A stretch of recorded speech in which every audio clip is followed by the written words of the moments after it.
Banana fertiliser எப்படி ready பண்ணுறது, அது 10 நாளில் எப்படி இருக்குன்னு நான் வீடியோவில் காட்டியிருந்தேங்க. நான் உங்களுக்கு வீடியோவில் காட்டினதுக்கப்புறம் இன்னொரு 10 நாள் கழித்து இதை நான் ஓப்பன் பண்ணியிருக்கேங்க. மொத்தம் 20 நாளில் எனக்கு ரெடி ஆகிடுச்சிங்க. பாருங்கள், பார்க்குறதுக்கு நல்லா தேன் மாதிரி இருக்குங்க. வாசம் கூட பழனி பஞ்சாமிர்தம் வாசம் தாங்க வரும். நான் இதை ஒரு கண்ணாடி பாட்டிலில் ஸ்டோர் பண்ணி வச்சுருக்கேங்க. பாட்டிலில் ஈரம் எதுவும் இல்லாமல் நல்லா ட்ரையாக இருக்கணுங்க.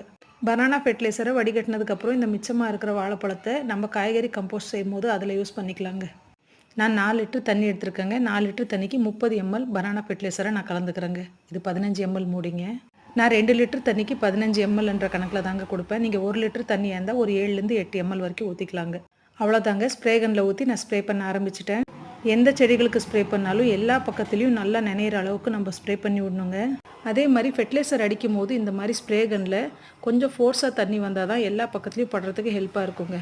என்னோடய வீடியோ உங்களுக்கு பிடிச்சிருந்தா சப்ஸ்கிரைப் பண்ணுங்கள், லைக் பண்ணுங்கள், ஷேர் பண்ணுங்கள். பாய்.